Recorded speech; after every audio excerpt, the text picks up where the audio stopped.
Poets' Corner in Westminster Abbey unites our greatest writers. Just an hour ago, Ted Hughes, the poet laureate from 1984 until his death 13 years ago, was duly honoured. The Nobel laureate Seamus Heaney read some of Hughes' work to an audience of his fellow poets. Here's our culture editor, Matthew Kane. The guests included some of Britain's most popular and acclaimed literary figures, testimony to the uniquely high esteem in which former poet laureate Ted Hughes is held. And 13 years after his death, his memorial now stands alongside those of Shakespeare, Dickens and Chaucer in Poets' Corner in Westminster Abbey. To the greater glory of God, and in thankful memory of Ted Hughes, and of all that he achieved and contributed to the literary world, I dedicate this memorial. The new stone is situated at the foot of the memorial to T.S. Eliot, Ted Hughes' mentor and publisher. It includes an extract from That Morning, a poem in which Hughes recalls a fishing trip with his son. It's infused with his sincere and unsentimental love of nature and documents the end of a journey as a spiritual union with all created beings. Nobel laureate Seamus Heaney read from several poems by Hughes during the ceremony.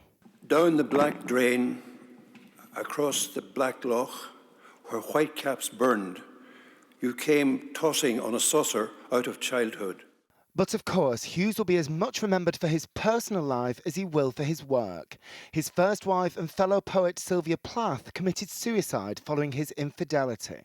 Many held him responsible, and the incident cast a shadow over the rest of his life. Matthew Evans read an extract from a letter Hughes wrote to Plath. And Eliot says the best thing a poet can do is to read aloud poetry as much as he can. Well, I think it would be perverse if she was not part of the ceremony, because Birthday Letters, his last book, was the most wonderful book, and it was Birthday Letters to Sylvia Plath.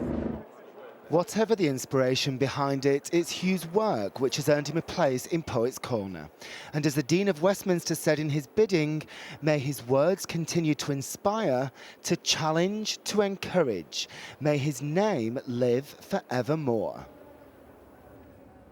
Well, we're joined now from Westminster by one of the poets who attended this evening's service, Simon Armitage. So, Simon, it's interesting that Sylvia Plath's name did crop up in the service. Do you think that people will carry on remembering Ted Hughes as much for his life as his art?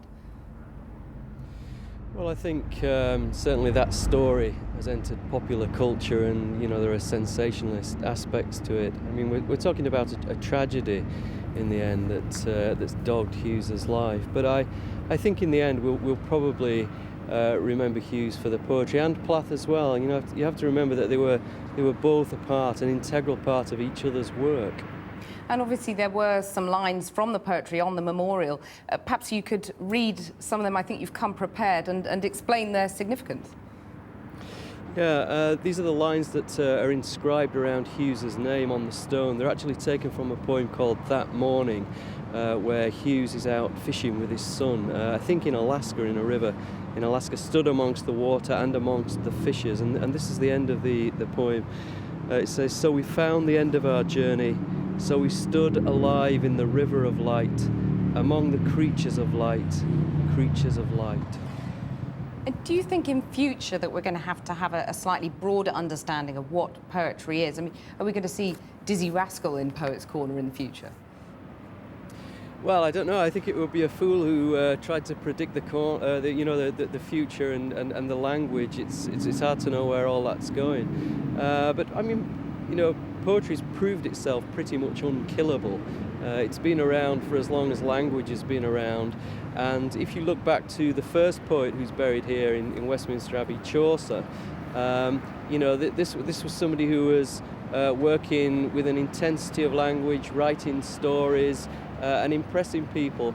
And poetry continues to do the same things now, pretty much. And just very briefly, there's been quite a campaign to get Ted Hughes in there. Why was it so important that he's there? Well, I think he is one of the most important poets, certainly of the 20th century, but probably of English literature.